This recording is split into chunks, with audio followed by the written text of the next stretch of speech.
Hello, everyone, and welcome to the Hereditary Disease Foundation's third Research Spotlight webinar. I'm Megan Donaldson, CEO of the HDF, and I'm delighted to note that we have a very diverse and international group joining us today. We have representatives from HD families, advocacy organizations, researchers, clinicians, and pharmaceutical companies, all from many countries, including the Netherlands, Spain, Brazil, Canada, Australia, the UK, and many more. I'm also delighted to see that we have friends from my hometown of Oswego, New York. Welcome, and thank you all for joining us. If this is your first time learning about us, the Hereditary Disease Foundation funds research to identify treatments and cures for Huntington's disease and other brain disorders. Our webinars feature brilliant scientists who are unlocking the secrets of the brain and making game-changing discoveries. We're thrilled to have with us today Dr. Brent Fitzwalter from MIT and Harvard, and Dr. Rachel Harding of the Structural Genomics Consortium at the University of Toronto, Canada. Both Rachel and Brent have received grants from the HDF in support of their research. Today, Brent will share his latest findings about a gene called Fox03, which is associated with aging in humans and also in worms and mice. It has been shown that the FOXO gene can slow aging in worms. So Brent is asking the question of whether Fox03 can potentially delay the onset of Huntington's disease. Rachel will speak to us today about the Huntington's disease protein, both the normal version and the expanded version, which causes HD. Rachel and her colleagues have been making this protein in their lab and have been sharing both the recipe and samples of the protein with HD researchers around the world. I'm excited for Rachel to share with us more information about the role of this complex protein. It's now my pleasure to introduce Brent and Rachel discussing their groundbreaking research. Brent's talk will be first and we'll be followed by Rachel's. There will be a question and answer session at the end of Rachel's talk, but you may put in your questions in the question box during their talks. Thank you very much for joining us. Hello, my name is Brent, and I am a postdoctoral researcher in Dr. Myriam Heiman's laboratory. And I'd like to thank the Hereditary Disease Foundation for giving me this opportunity to share a bit about my research. And I'm going to be talking to you today about an aging-related gene that we believe is important for protecting nerve cells from stress, like the stress induced by mutant Huntington in Huntington's disease. And to start off, what role does aging play in HD? As many of you know, HD is an age-related disorder. Symptoms of the disease often present in midlife and not too often in early life. So here I'm showing you a distribution of the ages of onset in a sample of HD patients, with age at onset on this axis and the number of HD patients on this axis. And this graph shows that for many patients, HD strikes at midlife and suggests that there is some feature of aging that may be important to permit HD onset. And indeed, work from many scientists has supported this idea of some overlap and interaction between aging and the effect of mutant Huntington at both the cellular and organism level. But it's still not clear in HD what exactly causes disease onset to occur in midlife in most cases. So what causes the nerve cells in the brain to decline with age? Well, the nerve cells in HD experience a lot of stress associated with the toxic mutant Huntington gene. And when there are greater than 35 CAG repetitions in the Huntington gene, that leads to the mutant Huntington protein, which you will be hearing more about later in Dr. Rachel Harding's talk. So the mutant Huntington protein can lead to things like increased mitochondrial dysfunction. Mitochondria are the powerhouses of our nerve cells that produce energy. Mutant Huntington causes things like increased oxidative stress and less antioxidant activity, increased protein clumps, as well as damage to the DNA blueprint that encodes our genes. But why do nerve cells die?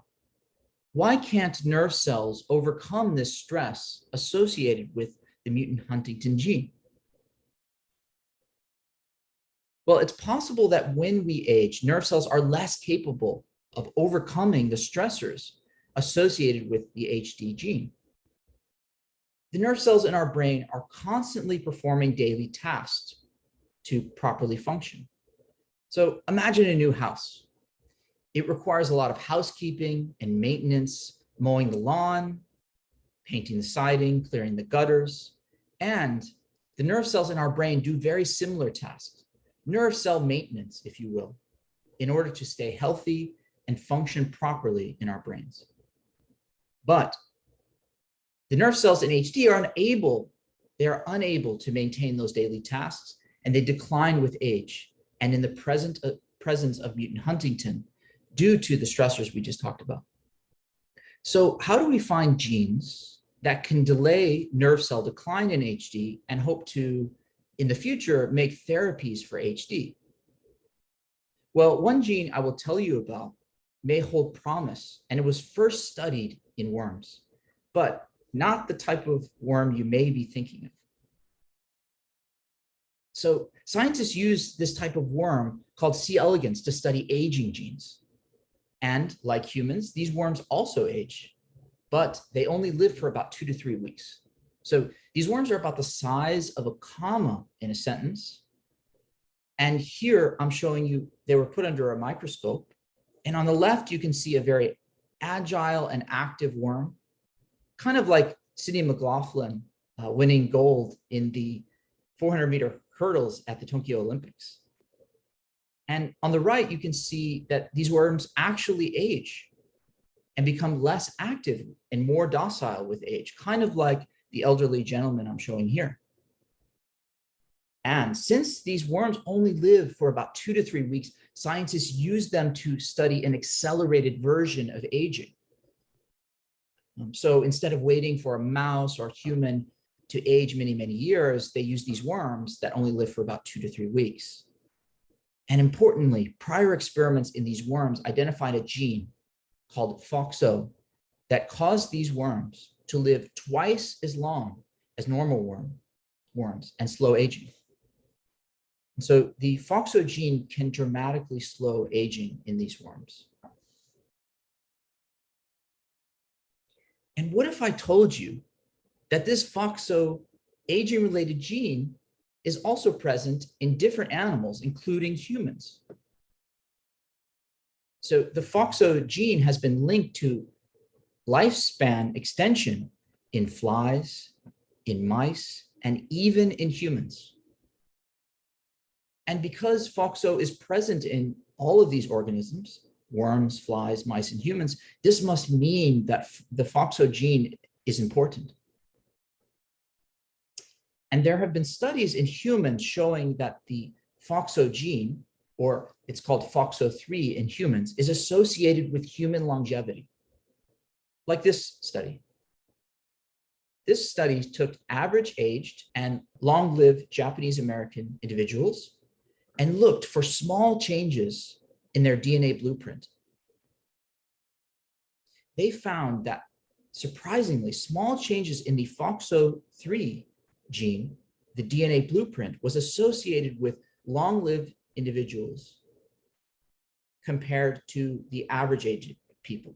So they found small changes in the FOXO3 DNA blueprint and found that these changes were associated with a long-lived age. And follow-up studies found that some of these small changes in the FOXO3 DNA blueprint that lead to this human longevity may increase the levels of FOXO3, meaning that more of FOXO3 may be a good thing. However, one question we asked ourselves, is FOXO3 relevant in HD? And the answer is yes. One of the most interesting parts of this FOXO3 research is that previous work from Dr. Mary Wirtz in the Heiman laboratory showed in a publication that FOXO3 is important for survival of nerve cells in HD. And importantly, this work was made possible by the HDF, or the Hereditary Disease Foundation.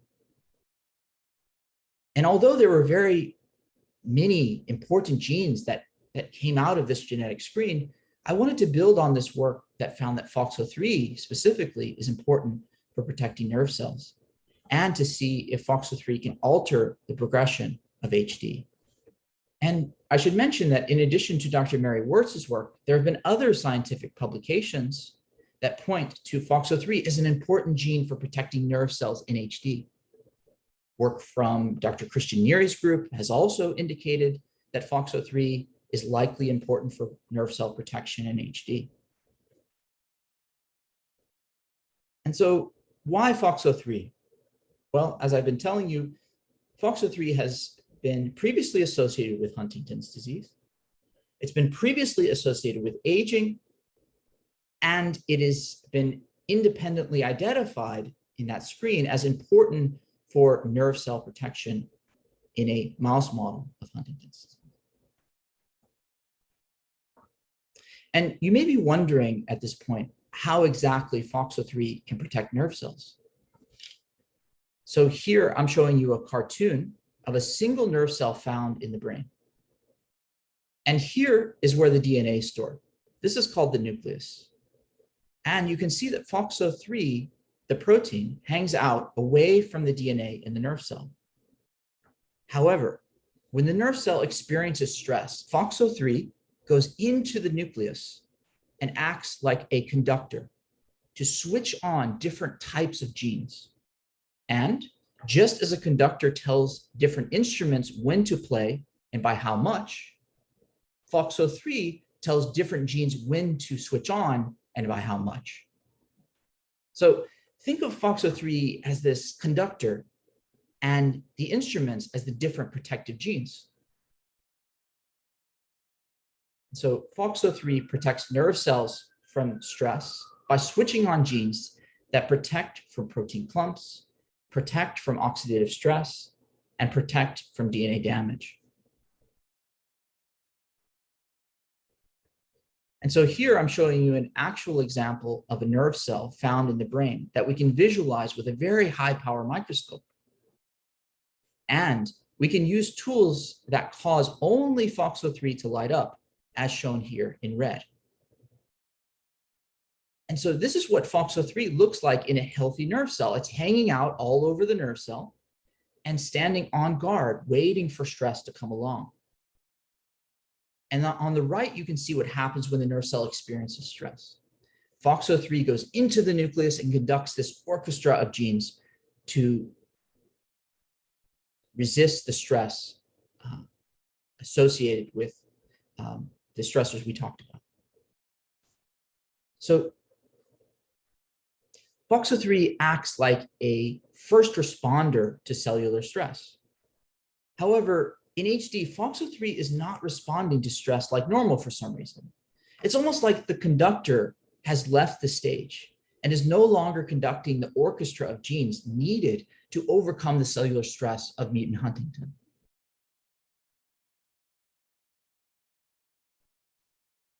And one question you may be asking is, how will we put the conductor FOXO3 back on the stage to protect nerve cells in Huntington's disease?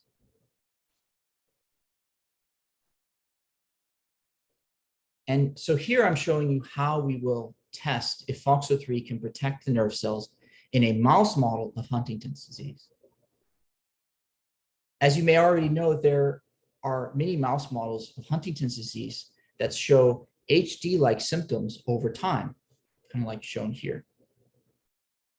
In this mouse model of HD, I will use an adeno-associated virus, or AAV, shown here. This is a virus that scientists have altered to be harmless. I will use this to deliver the activated FOXO3 gene to the nerve cells of a mouse that have Huntington's disease. And the hope is that delivering the activated FOXO3 gene to the HD mouse model will delay the onset or ameliorate the HD model progression, like shown here in the green. I should mention that this approach of using AAVs to deliver a drug therapy is very similar to uniQure's approach. uniQure is using an AAV to lower the levels of Huntington, but we will be using AAVs to increase the levels of an activated FOXO3 gene. And taken together, we hope that increasing the levels of an activated FOXO3 gene will protect nerve cells and delay the onset or ameliorate the progression of an HD mouse model.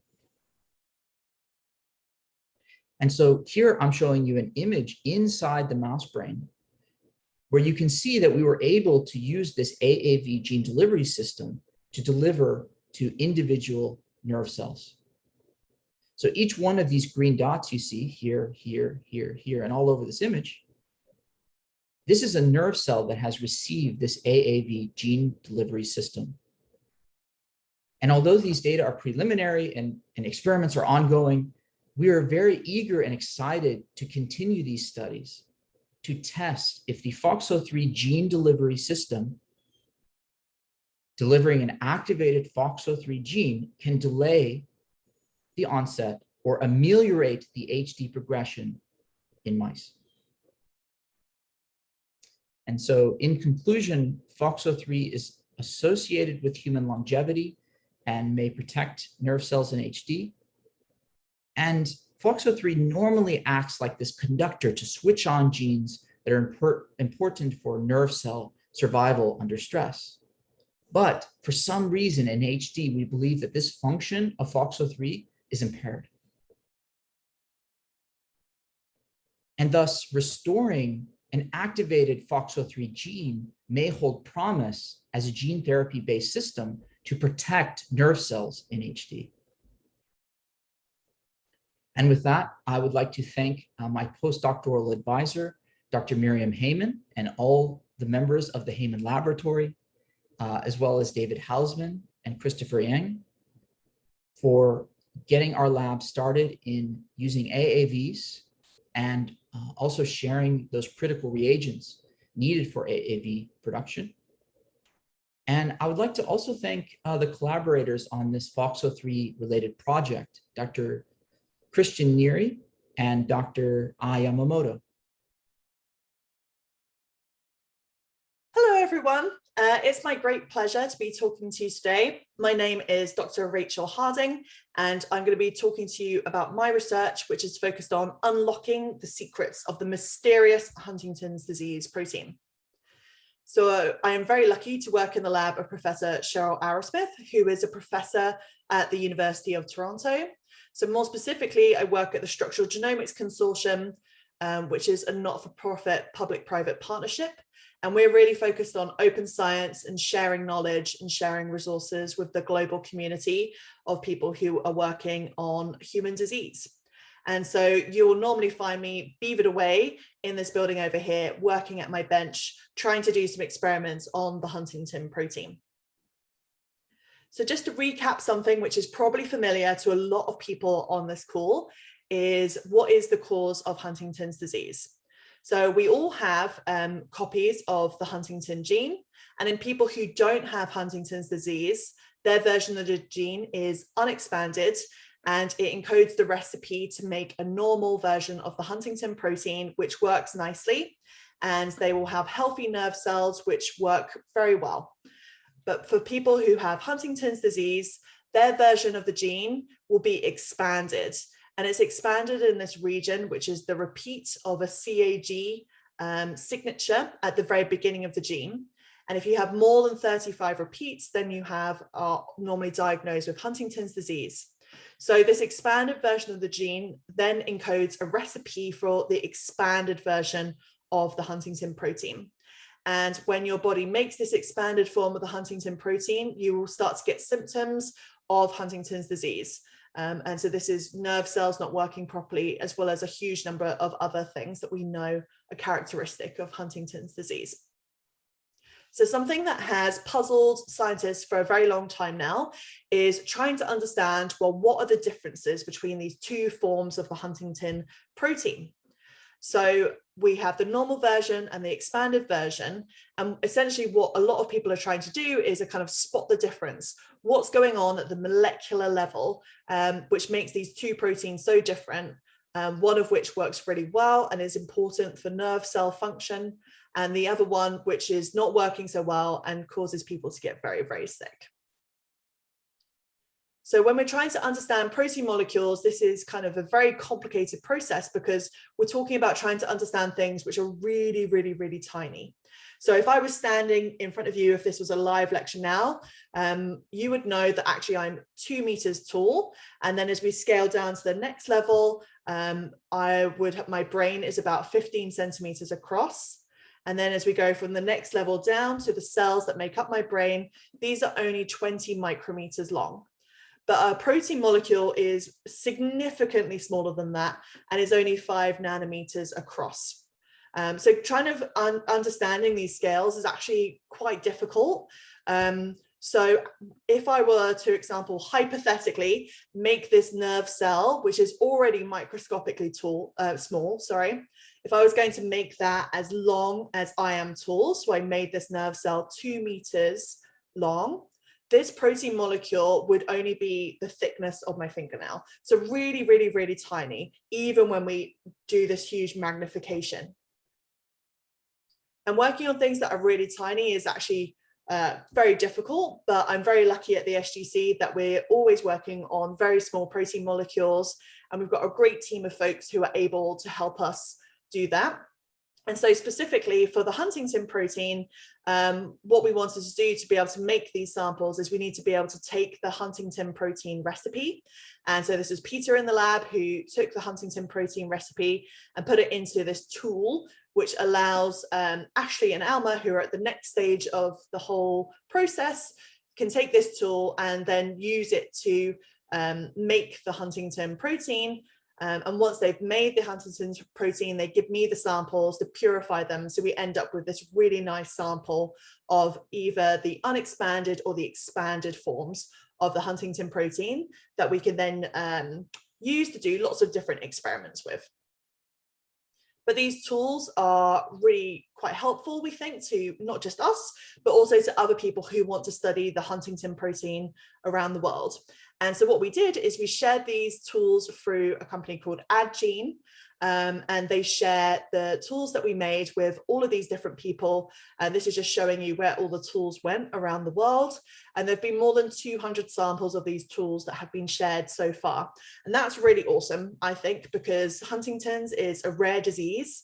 And we might think that, you know, who's working on some of these rare diseases, but I can tell you there are loads and loads of different labs all over the place who are really interested in Huntington. And for us, that's great news because it means that we'll hopefully be able to better understand this disease sooner. So not everyone is able to work with the tools. And actually, sometimes we just give them the protein samples. And so the proteins that we make in the lab and that are purified here to a very high standard, we will then ship these to all these different labs around the world. And so far, we've shared these reagents with more than 15 labs. And the idea of doing this is that, you know, we don't want people to slow down trying to do these fiddly experiments to make the Huntington protein samples. We want to get these samples in people's hands so that they can get going with their experiments. So how do we look at these very, very, very small molecules? Well, we're very lucky that we live in an age with great developments in technology to do exactly this experiment. And so what's available to us now are these cutting edge microscopes. This one is called a Titan Cryos, which is an excellent name. And what it's able to do is to look at these extremely small protein molecules through the microscope. And this is just showing you what that looks like.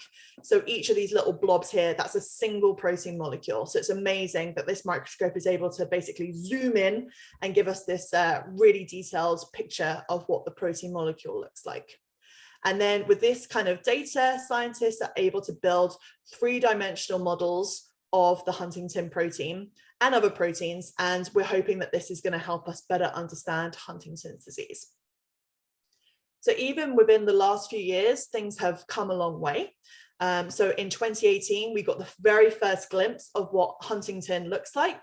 That was a really groundbreaking publication by Stefan Kachanik's group. But since then, we've actually been able to improve upon that.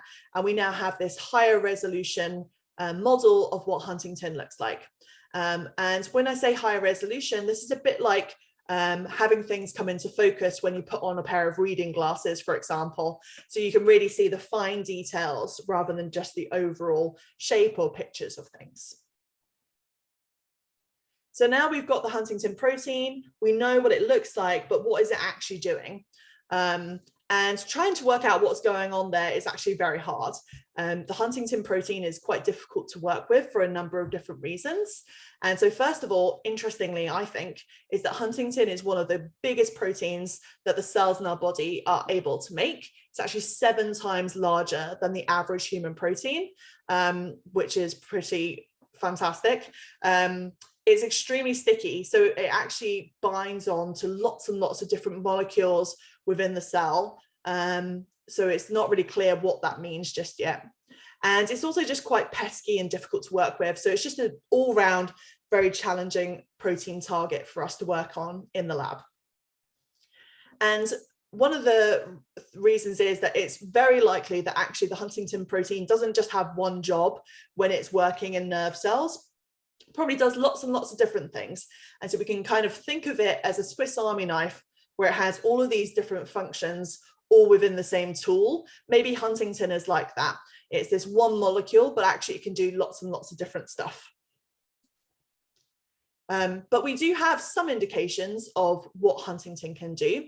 And there was a really important study that was performed by Ray Truant's lab, where basically what they did was take a really high power laser to make this stripe on the genetic material within a nerve cell. And this damages the DNA that's there because the laser is just really powerful. And when the DNA is damaged, what happens is that all these fix-it proteins come in. So these are called DNA repair proteins.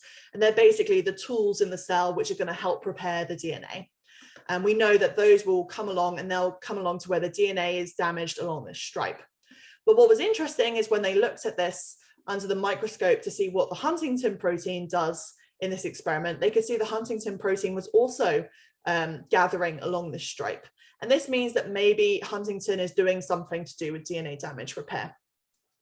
And this is a very hot topic within the field because there was these really important papers that started coming out in about 2015, which looked at things that would affect the age at which people might get symptoms in Huntington's disease.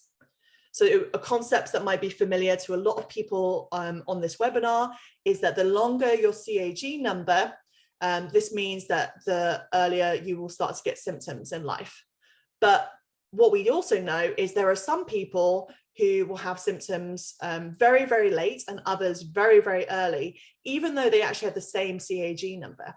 And so what this series of papers started to do was implicate DNA repair systems. So these same proteins that Huntington happens to be hanging out with in this particular experiment, it turns out that small changes in these repair systems will actually change when patients might get symptoms earlier or later in life.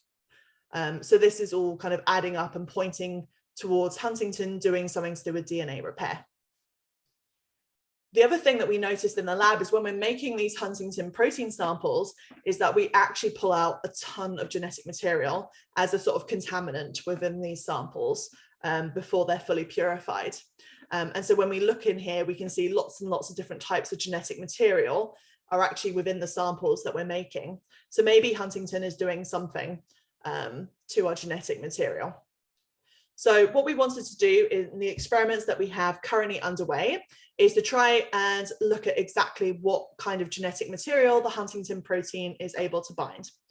So what we do is you take cells, so in our case, we took some nerve cells, and then we used an antibody against Huntington. And this is essentially like a magnet that will only stick to Huntington. And then we use this to trap all the Huntington together and pull it out of the cell. So we only end up with the Huntington protein.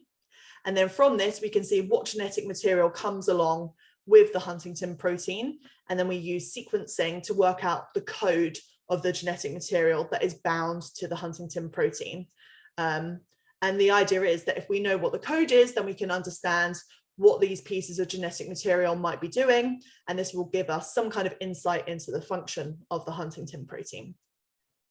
And what's been really cool is that our very early data that we have suggests that actually the Huntington protein is binding pieces of genetic material which play really important roles and do important jobs in controlling how nerve cells might grow and work. And so we're currently following this up with more experiments. And I hope to be able to update you on that soon.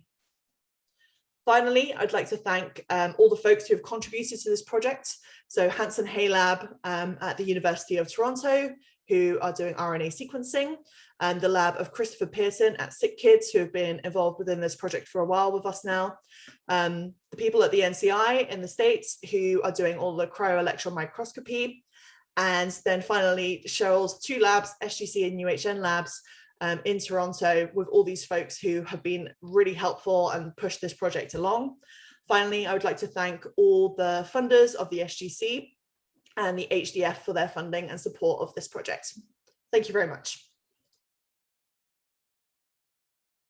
Okay, thank you, Rachel and Brent, for those excellent presentations. Very well done.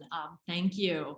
And I really love the fact that both of you use these superb analogies to talk about your research. Brent, your analogy to the orchestra conductor conducting all of these musicians who are other genes is really great. It makes it very easy to understand what FOXO is doing.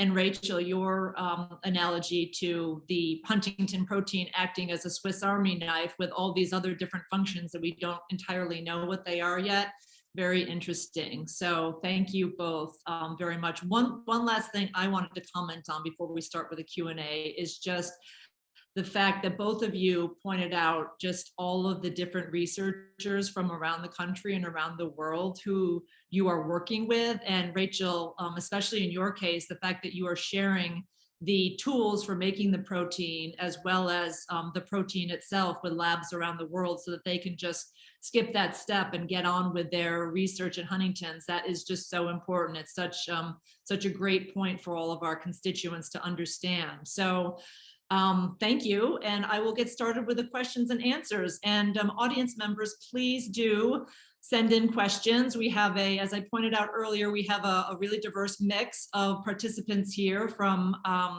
all different backgrounds. So please, no question is off limits. So please send some questions in. And I'm going to start with the first one, which is for Brent. From Dr. Christopher Pearson, who Rachel acknowledged at the University of Toronto, says, Dr. Fitzwalter, nice work. With the AAV delivered FOXO3, do you know if the protein is localized to the nucleus? Yeah. So this is getting a little bit technical, but go from there. Yeah, it's a great question, and something we considered as part of the strategy on the experimental setup. And we know that based on previous studies that FOXO3, the protein itself, is actually tagged by other proteins in the cell to then go into the nucleus. So I kind of talked about it as this FOXO3 just kind of goes into the nucleus, but there's a lot of things that go on. And one of those things is that FOXO3 is told to go into the nucleus by sort of a message from another part of the cell. And we know that those messages to FOXO3 to go in occur. And we know specifically which locations in the FOXO3 protein are tagged with that message. And so what we're doing is we're putting in an activated version of FOXO3 so that those little tags that coordinate its activity in and out of the nucleus are so that it's always in the nucleus. So we would call it constitutively active. So we are providing a constitutively active version of the FOXO3 gene so that it always resides in the nucleus. based on previous studies. So yeah. Great, thanks, Brent. Rachel, we have this should be an interesting one for you. It's someone who is anonymous asked you, Rachel, how did you become interested in HD? Thanks, Megan. And yeah, thanks for the person for asking this. I think my training in my PhD was in understanding human disease at the molecular level. And that's always been something that has really, really interested me, is understanding exactly what's happening at the atomic level, like really zooming in to understand how different types of human disease are working. And I was very fortunate when I joined the SGC to have the opportunity to work on Huntington's disease. And I always remember meeting Marcy McDonald and her saying when I first started working on this, that once you start working on HD, you'll be hooked and you won't be able to work on anything else. And she was absolutely right. And I think what it comes down to is, for me, the scientific interest of knowing that there's this gigantic gene that we make this tiny change to, and it leads to this really, catastrophic series of effects, and trying to understand at a molecular level, using like protein biochemistry, like I do in the lab, exactly what's going on is something that is so interesting academically. But I've also been so fortunate to work with and meet and interact with so many patients within the HD community, particularly through the Huntington Society of Canada. And they're just an incredibly inspiring group of people and a community. And, I'm very happy to be able to contribute what I can to research on Huntington's. Terrific. Thank you for that, Rachel. And I'm glad to hear that you've had so many interactions with the Huntington's community. That's so important. And speaking as a member of the Huntington's community, we are very lucky to have you working on HD research. So thank you for that, that great answer. So we have another question for Brent, and this comes from Dr. Ai Yamamoto, who you also acknowledged in your talk. Ai says, and Ai Yamamoto is one of our grantees and also a member of the HDF Scientific Advisory Board. She says, great job, Dr. Fitzwalter. Question, does increasing Fox03 levels in an aged animal cause them to de-age, as it were? Sort of like a fountain of youth? Is there any reason to think the effects would be unique to HD, or can this be used to affect other diseases? So this is really putting you on the spot, Brent. Yeah. Thank you, Dr. Yamamoto, for that question.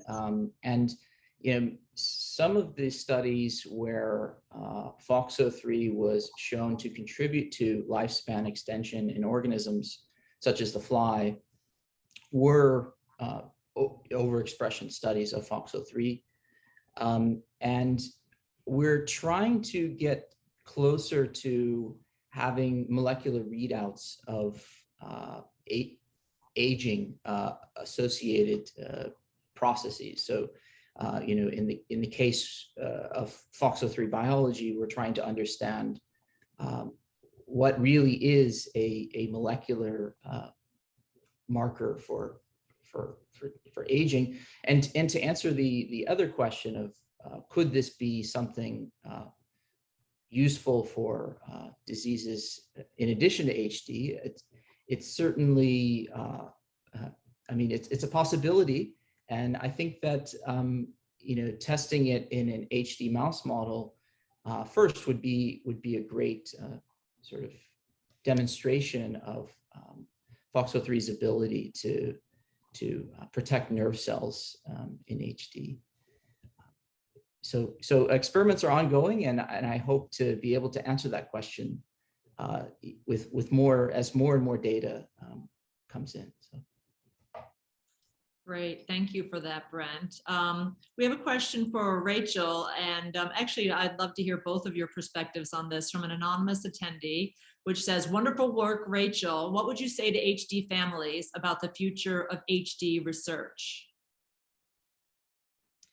Well, I think the future is very bright, and I know that many families feel very disappointed with the news of the halting of 2 clinical trials within the last year. And I know that's been a really difficult time for a lot of people, but we're also, so much is happening that's so positive and things are moving forward. There are so many companies working on therapies for Huntington's, which is amazing. And we're also, you know, living and working in a time of sort of amazing scientific progression. So even if things within the Huntington's field can seem a little bit gloomy sometimes, there are so many other technologies that we will soon be able to use, or we are already using, that just didn't even exist 5 years ago. And so one example I brought up in my talk is all these amazing microscopes that allow us to now look at protein molecules at a single level, which is just was unthinkable to get the kind of data that we're getting now even 10 years ago. So that's really fantastic. And this is happening in so many different fields and disciplines. And we can use all of those tools to help us along. And for example, like artificial intelligence and machine learning are two things which I think people are really excited to see where that takes us. So I think the future is hopeful, and yeah, everything is still moving forward. I love the fact that you brought up how technology and advances in technology are so important for HD research and really for all medical research, but it's a great point to make. And I was really struck by the images that you showed in your talk about the pictures of the HD protein from just between 2018 and 2020, and just how much more the better resolution in just that 2-year period of time. So I think technology will be very helpful in speeding the process of research. Brent, did you want to add anything to that? If not, I have more questions for you, but I'd love to hear your thoughts on the future of HD research. Yeah, I think that, you know, the HD community and the HD research is really unique in that, you know, as Dr. Rachel Harding had said in her presentation, that, you know, researchers benefit from, we all benefit from each other in sharing reagents and sharing knowledge in the way that HD works. And I think that we're approaching a time where we're gaining more and more tools within the HD field, and in being able to understand the pathogenesis and what modifiers of onset, these types of pathways that are happening. And there are many efforts from multiple companies, for instance, to not only lower Huntington levels in the brain, but also to potentially in the future to modify somatic instability as well. So there are multiple angles in the future that the Huntington's community will begin to focus their attention on something that can lead to a real treatment for this devastating disease. Thanks for that, Brent. And I'm really glad that you made that point about all the different methods that researchers and pharmaceutical companies are going about trying to find a treatment for HD. And on your subject of repeat instability, we have another question here from Christopher Pearson. And audience members, if you participated in our June webinar, we featured Christopher Pearson talking about the CAG repeat instability. So he has a question for Brent that says, might Fox03 be involved in CAG repeat instability and in this manner act upon HD progression? Yeah, thanks for that question, Dr. Pearson. It's a great question, and I've sort of wondered if that could be the case. I haven't tested whether or not Fox03 contributes to somatic instability, but that's one potential avenue to pursue when we do these experiments with the Fox03 overexpression in the mice. You know, Fox03 participates in a lot of DNA repair and DNA related processes, but in the context of HD, Fox03 has not yet been really nailed down as a key player in somatic instability. But it's a very intriguing hypothesis, and something that we will likely look at in collaboration with other HD researchers who are experts such as yourself. So, thank you. Okay, we have a question for Rachel from an anonymous attendee. For Rachel, doesn't being able to ship things from your lab around the world mean that we should see acceleration in research results? This sounds like a big breakthrough to me. So they're talking about the protein, I take it. Yeah, we definitely think so. And part of the SGC where I work, our remit is to share not only our data, but also all the tools and other reagents that we make in the lab that might be helpful to other people. And our understanding, or at least our hypothesis that we're still kind of testing out over the course of the however many years the SGC has been running now, is that by sharing these things, you do make research go faster because you're saving people time. You're not having to regenerate the same reagents over and over and over.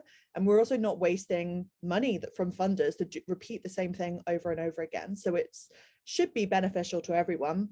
And I think something that is like a really great case study of this has been the way that COVID research has been happening over the last 18 months or so.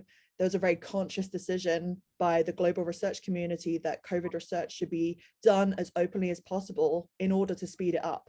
And we now have great evidence that sharing reagents and sharing data as quickly as possible with as many people as you can has really moved things forward. And we went from having this virus that we knew very little about to having multiple vaccines and all sorts of great clinical trials underway already in such a short time frame.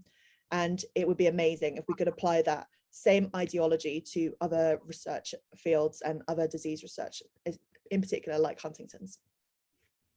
Well, it sounds like you're already doing that, Rachel. So thank you to you and your colleagues at SGC for sharing the protein. I'm sure that researchers around the world who are receiving it and receiving the tools are very grateful to you for being so open with your findings. So another question for Brent here from Veronica Brito, who is in Spain and is one of the HDF funded researchers.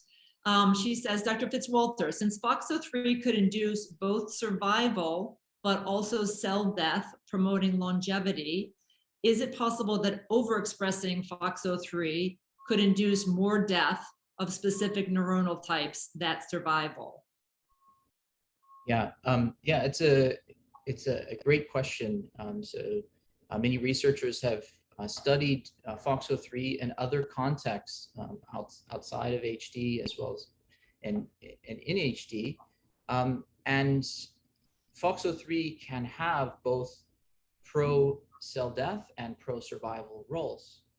I would say that we are beginning to we're beginning to characterize the role of Fox03 in the brain.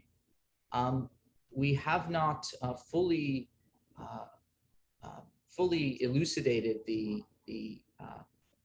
role of Fox03 in neurons, but we do believe, based on the sort of foundation of other studies by, for example, Dr. Christian Neary, that we believe that Fox03 is playing a protective role, and but we fully we're fully prepared to look at consider that possibility that Fox03 is doing other things. So more data is needed to fully answer that question, but we understand that there's sort of dual roles of Fox03. Great, thanks for that. And thanks for that question, Veronica. This is why the HDF loves to host workshops and get all of our scientists together talking about different aspects of their research so they can raise questions and really talk face to face with each other. So hopefully we will be able to do that again sometime soon. So I've got another question for Rachel from Dr. Ai Yamamoto. She says, that was fantastic, Dr. Harding. Do your studies indicate if the mutation changes the genetic material HTT interacts with? Might this change contribute to the disease process? Yeah, so that's a great question. Thanks for asking that. So just to remind you, I actually have a 3D printed model of the Huntington protein here. It's absolutely massive, and the change actually, you can't actually see where it is. It's just this really small change that happens at the end here. So it's always, in my mind, I like looking at this and keeping it on my desk because it reminds me about the difficult problem we're trying to answer, is how this very small change might lead to the differences that we see in the way the protein works in the cell. So yeah, so that's exactly what we want to do, the point that you make. So we want to see how the genetic material bound by the Huntington protein might change in different disease forms of the protein, and that experiment is underway. But yeah, just to remind everyone that we're not thinking about the aggregates, we're thinking about the full-length protein here, which is what I have the model of. That is terrific. Rachel, I'm so glad that you shared that. The first time I met Rachel, she showed me this protein, and it was so great to see, what it looked like, what a model of it looked like in person. So like your analogies, the Swiss Army knife, it's a really great visual tool to see what it really looks like. So I think we have time for maybe one or two more questions. I'm just going to look through the list. Let's see, we have a question from Jody McBride for Brent, and Jody is a very renowned researcher, and it's a little bit technical, so I may ask that you two connect afterwards, but Brent, if you can answer it quickly, please do. It says, great work, can you elaborate further on your AAV serotype choice and specific delivery strategy? Yeah. It's a great question. We're using a serotype called PHPEB, which is a blood-brain barrier permeable virus. So this is something that was developed we deliver by retroorbital injection to get efficient transduction of neurons. So PHPEB is your file. Right. And if you two want to connect offline, I'm sure we can put you in connection with each other. Okay, so we've got time for one more.